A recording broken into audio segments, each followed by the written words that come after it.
Yo, this is Will Talking you. Welcome to the locker room. We talk nothing but basketball. Now that the season is over and the finals have been wrapped up, the Nuggets have won a championship. There's a couple things I want to talk about. And first things first, I want to talk about the Nuggets and obviously their main star, Nikola Jokic. As a team, for the Nuggets to sit here and wait for 6 years patiently. They waited for 6 years for Jamal Murray, Nikola Jokic, and for them to get the team together and able so that they could win a championship. And 6 years is a long time. That's a lot of patience. That's a lot of waiting. That's a lot of hope. That's a lot of hard work. That's a lot of belief that you put into your main guys. A lot of trust. And it paid off. Now, why am I speaking about this? So many teams around the league will go 2 years, 3 years, and they blow up the whole team. They go, some of them even 1 year, and they blow up the entire team. Look at the Brooklyn Nets. How many times have they tried to put a super team together and it failed? The Suns now, they made it to the finals of 2021. Last year they lost to the Mavericks. This year they lose to the Nuggets, who went on to win a championship. And they got Kevin Durant. They got Chris Paul, DeAndre Ayton, Devin Booker. They just got get more pieces for the bench.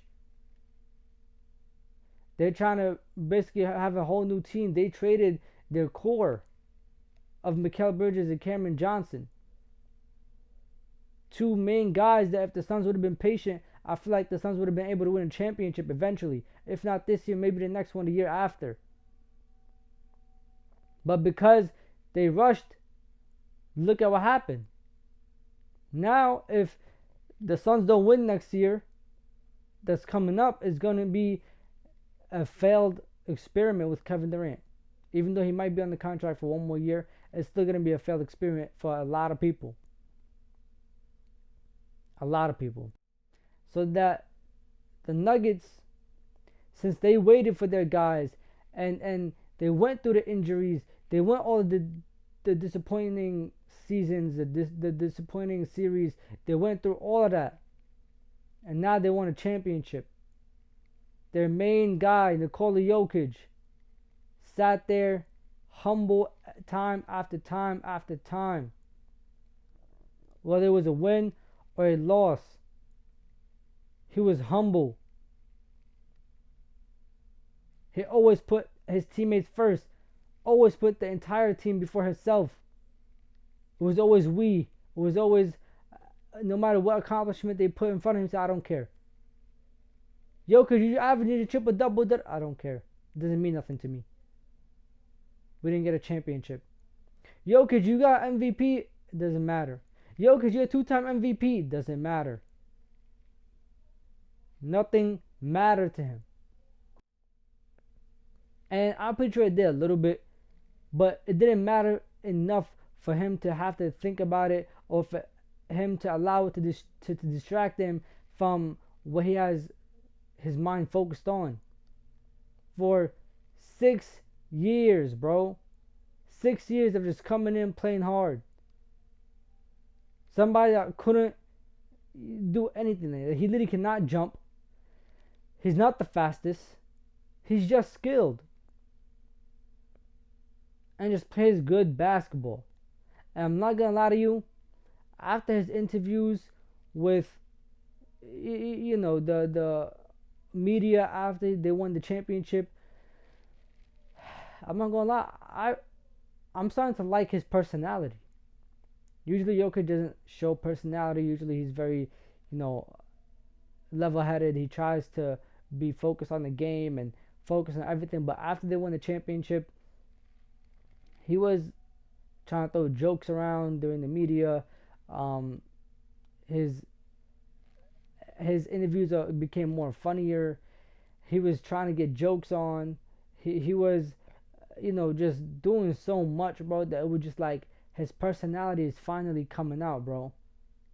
And maybe it's the English that was, holding him back. But to be honest with you, bro, and a lot of immigrants, suffer with this. Sometimes the English is not bad.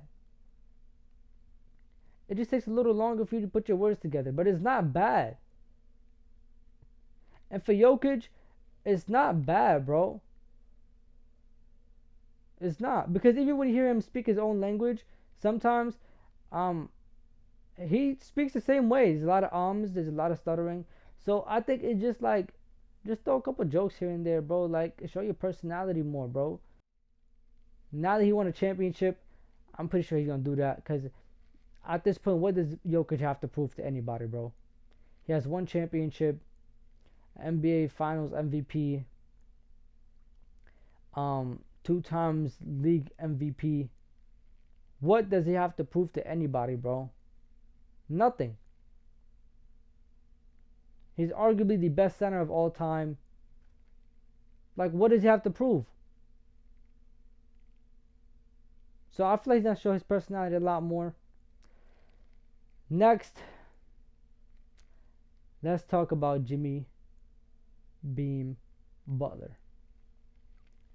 This whole playoff run, everybody was raving about how great he is, how he turns up the intensity during the playoffs, how he plays so much harder when the playoffs come around, how he, excels his game every single series, how he's, top 5 players in the league right now, how he's this, he's that, he's Michael Jordan's son, they even said. People came out and said that he is probably Michael Jordan's son because of the way he was playing. And we get to the NBA Finals, and not the first game, not the second game, not the third game, not the fourth game, but all 5 games. Don't give me points, don't give me stats. He played terrible. He didn't only wet the bed, but he shit the bed too. It was embarrassing. It was sad. And he's talking about, oh, no, don't let us win one. If we win one, we're going to do something special. What? Jimmy. Butler. I thought you was Himmy. What happened? What happened to I'm playing bad and my team, they play great because I play great, so I'm going to keep getting to the basket every single time? What happened to that? What happened to looking unstoppable? I told y'all he wasn't going to be able to do this. As soon as Aaron Gordon got into the mix, it's not going to happen, bro. See, the difference is Aaron Gordon is not Jaylen Brown. Jaylen Brown still has to score on the other end. So his energy, although it's mainly on defense, he still has to be a number 2 or 2A to Jason Tatum. Aaron Gordon doesn't have to do any of that. He just needs to play defense and do everything else that Jokic and Jamal Murray cannot do at the moment. That's what Aaron Gordon's job is. And what is one of those things that Jokic and Jamal Murray can't do?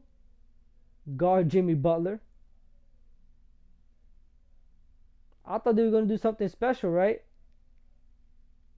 They were balling, they were talking, they were doing everything. They played hard, they were scrapping. But for what? For Jimmy Butler to pretty much go scoreless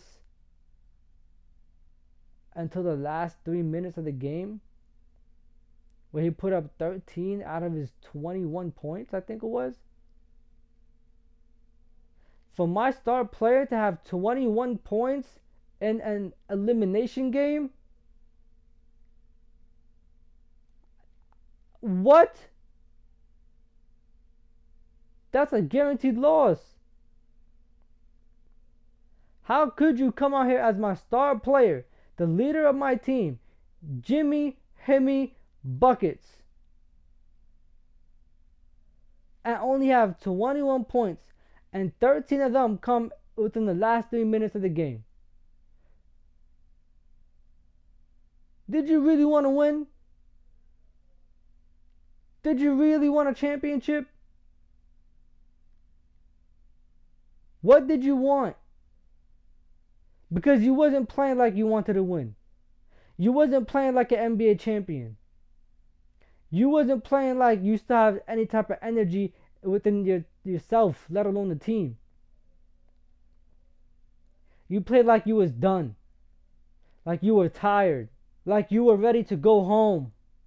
Like you already had your tickets booked to Cancun. This is Heat culture?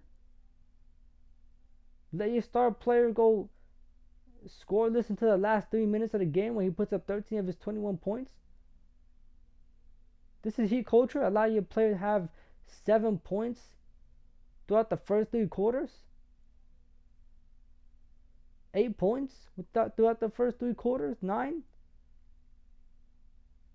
Cause I remember when LeBron James was there, when D Wade was there, when Shaq was there, those guys were going. There was no such thing as going 3 quarters with only 7, 8, 9 points. That wasn't going to happen with those guys. And that's how you win a damn championship. So what if you're injured? Everybody is injured. You want to go home injured, or you want to go home with a championship and injured? Which one is it? Now, before I end the video, let's talk about the Toronto Raptors. Are they done? Are they finished? Like, their coach, Nick Nurse, is gone. Well, he's basically the reason why they won a championship, besides Kawhi Leonard, obviously. But are they done? Fred VanVleet just declined his $22.8 million offer player option for this season coming up, the 2023-2024 season. And that's their last point guard. Honestly, that's their best point guard at the moment. And if Kyle Lowry left them and he leaves them, then now what? What happens now? What is next for the Toronto Raptors? Does another team pick up Fred VanVleet, or is he just going to re-sign for more money with the Raptors? What are the Raptors doing? What is their direction? Where are they trying to go with this team? $22.8 million is a lot to turn down, but then again, Fred VanVleet is a really good player, and $22.8 million like Mikal Bridges, Duncan Robinson, Tyler Hero type of money, I think he's closer to about 28 to 30 million, especially for this Raptors team. So they might give him more money, but if he leaves, then what is next for this team? Like, what direction are they trying to go? Because they can't come back with the same team and just change the coach. They're going to just play a similar play style. I mean, their personnel can't really do anything else besides that, to be honest. Unless they're going to have someone else be number 2 and number 1 and number 3, then yeah. I don't know. But yeah, let me know what y'all think down below. Like, comment, subscribe, and share. This is Real Talk E, and it's time to leave the locker room. I'm going to catch y'all. Safety in my hearts. Irving puts it up.